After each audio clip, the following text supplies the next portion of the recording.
அப்போ இதில் ஏதாவது ஒரு விஷயத்தில், அப்போ இந்த மேலே சொன்ன இந்த இந்த இந்த விஷயங்களில் 1 2 3 4 5 6 7 7 விஷயங்கள்லையும் ஏதாவது ஒரு விஷயத்தில் ஒருத்தன் ஆட் பண்ணிட்டான் அப்படின்னா அதுக்கு பேர் ஷிர்க். அந்த அதிகாரங்கள் அவன் கையில் இருக்குன்னு நம்பினாலும் ஷிர்க்கு.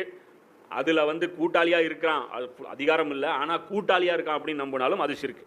அப்போது இதில் அல்லாஹ் எல்லாம், ஆனால் குர்ஆன் பேசக்கூடிய இறையாண்மை என்ன? எல்லா இறையாண்மையும் அல்லாஹ்வுக்கே சொந்தம். ஒரு இறையாண்மையும் அல்லாஹ் விட்டு தருவதே கிடையாது. வானம் பூமி உள்ள எல்லா இறைவனும் ஒருவன் தான். அனைத்து அதிகாரம் அவனுக்கே சொந்தம், அனைத்து ஆற்றலும் அவனுக்கே சொந்தம், படைப்புகள் எல்லாம் அவனுக்கே சொந்தம், அருட்கொடைகள் அவனது, உத்தரவிடும் அதிகாரம் அவனுடையது. எந்த ஒரு உயிருள்ள பொருள் உயிரற்ற பொருள் விரும்பினாலும் சரி விரும்பலைனாலும் சரி அவனுக்கு தான் கட்டுப்பட்டு நடக்கணும்.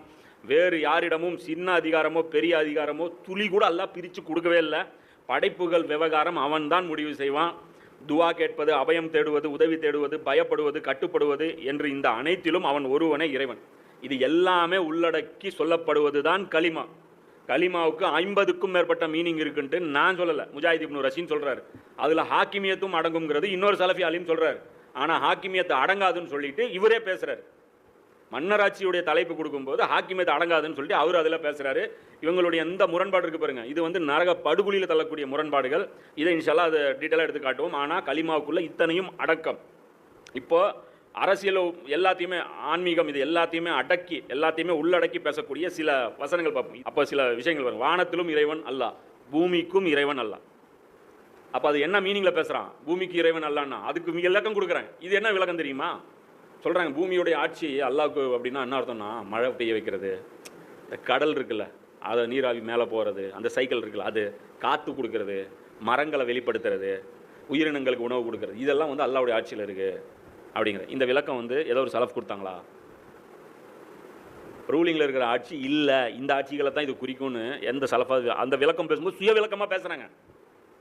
சாஃபி மாம் இப்படி பேசினாரா? அல்லாஹ்வுடைய ஆட்சி குர்ஆனில் இந்த வசனம் வருது, இந்த வசனத்துக்கு முன் சென்ற 300 வருஷத்துடைய உலமாக்கள் இந்த விளக்கம் டெஃபினேஷன் கொடுத்தாங்களா? விளக்கம் கொடுக்கக்கூடாதுன்னா நானும் கொடுக்கக்கூடாது, நீங்களும் கொடுக்கக்கூடாது. சுய விளக்கம் கொடுக்கக்கூடாது. முன்னோர்களுடைய விளக்கம் எடுத்து போடுங்க. ஹாக்கிமியத்தை அடங்காதுன்னு முன்னோர்களுடைய விளக்கம் எடுத்து போடுங்க. பேசுகிறதெல்லாம் ஒரு ரூல்ஸு, ஆனால் காட்டுறது நமக்கு ஒன்று, இவங்க ஃபாலோ பண்ணுறது ஒன்று. இது அல்லாஹ் சொல்கிறான், அவன் ஒருவனே வானத்திலும் இறைவன் பூமியிலும் இறைவன், மேலும் அவனே நுண்ணறிவாளன் யாவும் அறிந்தவன். வானத்திலும் அல்லாஹ் தான் இறைவன், பூமியிலும் அல்லாஹ் தான் இறைவன். அப்போ இந்த இறைவனில் இலாஹங்கிற வார்த்தை தான் வருது. இலாஹுக்கு என்னெல்லாம் பண்பு இருக்கோ அது எல்லாமே இதில் அடக்கம். பூமியில் வானத்திலையும் அல்லாஹ் தான் உத்தரவு போடுறான், சூரியன் 24 மணி நேரத்தில் சுற்றணுன்ட்டு. பூமியிலும் அல்லாஹ் தான் உத்தரவு போடுறான். ஷூரா அடிப்படையில் தான் ஆட்சியாளர்கள் தேர்வு இருக்கணும், இங்கே உத்தரவு போட்டான்.